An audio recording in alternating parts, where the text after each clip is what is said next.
Parliament में citizenship amendment act पास होने के बाद मुल्क भर में एहतजाज का सिलसिला शुरू हो गया, जो अब तक जारी है। हिंदुस्तान एक जमहूरी मुल्क है और जमहूरियत में पुरअमन एहतजाज का खैर मकदम किया जाना चाहिए। एक डिक्टेटरशिप में लोगों को हुकूमत की राय से मुत्तफिक होने मजबूर किया जाता है और जो उसके खिलाफ इजहार ख्याल करते हैं उन्हें निशाना बनाया जाता है।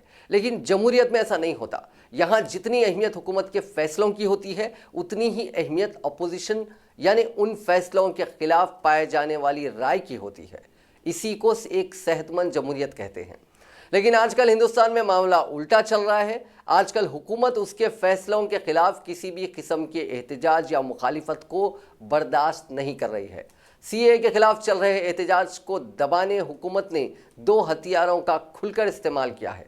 पहला हथियार है code of criminal procedure CrPC का सेक्शन 144 और दूसरा इंटरनेट शटडाउन। सीआरपीसी का सेक्शन 144 दरअसल अंग्रेजी दौरे हुकूमत की इख्तिरा है। इस सेक्शन के तहत एग्जीक्यूटिव मजिस्ट्रेट्स को इम्तनाई अहकामात लागू करने की इख्तियारात होते हैं। चूंकि पुलिस कमिश्नर के पास जिले मजिस्ट्रेट के इख्तियारात होते हैं, इसीलिए हमेशा शहर के पुलिस कमिश्नर या एसपी इसको नाफिज करके अहकामात जारी करते हैं। इसको इंडियन पेनल कोड यानी आईपीसी के अनलॉफुल असेंबली यानी गैर कानूनी इज्तिमा से जोड़ा जाता है और किसी भी हुदूद में 4 से ज़्यादा लोगों के जमा होने पर पाबंदी आयद की जाती है। ये इसलिए किया जाता है ताकि नज़्म ज़ब्त बरकरार रहे और अमन व अमान को नुकसान ना पहुँचे।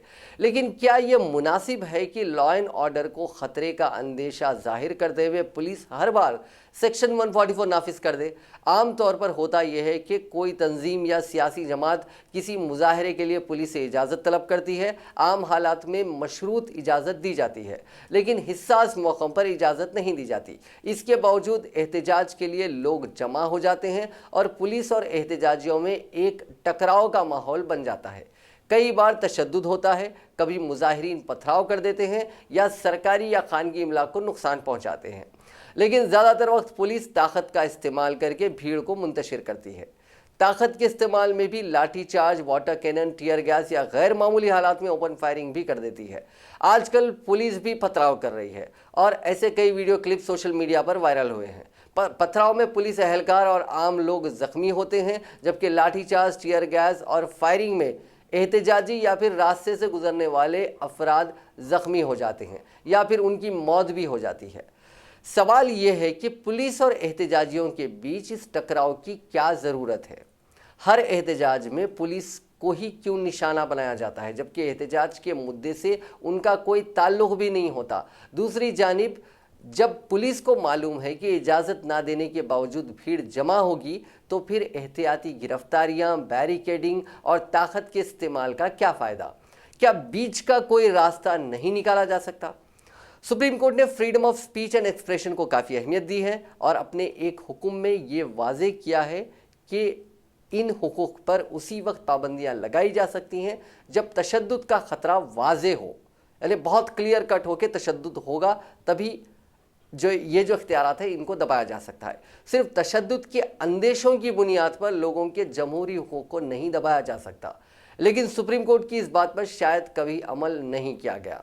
मिसाल के तौर पर सीए को लेकर चल रहे एहतजाजी मुजाहरों के बीच पूरे बेंगलुरु सेक्शन में सेक्शन 144 लगा दिया गया। इस शहर की कुल आबादी करीब 86 लाख है। इसकी वजह बताई गई कि मुल्क के दीगर इलाकों में हालात नाखुशगवार है। ऐसे ही 20 करोड़ की आबादी वाले पूरे उत्तर प्रदेश में सेक्शन 144 नाफिज किया गया। यानी रियासत के किसी हिस्से में अगर तशद्दुद हुआ है तो उस रियासत के किसी भी हिस्से में आम लोगों को उनके बुनियादी हुकूक पर कोई इख्तियार हासिल नहीं है। इस तरह के हालात सिर्फ इमरजेंसी के दौरान ही देखे जा सकते थे। अब बात करते हैं इंटरनेट शटडाउन की। 12 दिसंबर को वजीर आज़म नरेंद्र मोदी ने एक ट्वीट किया था जिसमें उन्होंने कहा था कि असम के रहने वाले लोगों को सिटीजनशिप अमेंडमेंट बिल से घबराने की कोई ज़रूरत नहीं है और उनके हुकूक का पूरा तहफ़्फ़ुज़ किया जाएगा। इस ट्वीट को पब्लिश करते वक्त शायद किसी ने उन्हें ये नहीं बताया कि आसाम के लोग उनका ये ट्वीट नहीं पढ़ पाएंगे, क्योंकि पूरे आसाम में इंटरनेट शटडाउन है। इंटरनेट शटडाउन के मामले में आज इंडिया पूरी दुनिया में टॉप पर है। इंटरनेट शटडाउन ट्रैकर के मुताबिक इस साल इंडिया में मुल्क के अलग अलग हिस्सों में 95 बार इंटरनेट शटडाउन किया गया, जहां जम्मू कश्मीर में ब्रॉडबैंड मोबाइल डाटा सर्विसेज 145 दिनों तक बंद रहे। वहीं कई शहरों में इंटरनेट सर्विसेज कुछ वक्त के लिए बंद किए गए। साल 2018 में इंटरनेट शटडाउन के 134 वाकयात हुए थे। यानी इंटरनेट शटडाउन के मामले में इंडिया दुनिया के किसी भी मुल्क से आगे है। दीगर ममालिक में चाइना, पाकिस्तान और मिस्र यानी इजिप्ट भी शामिल हैं। Welcome to digital India.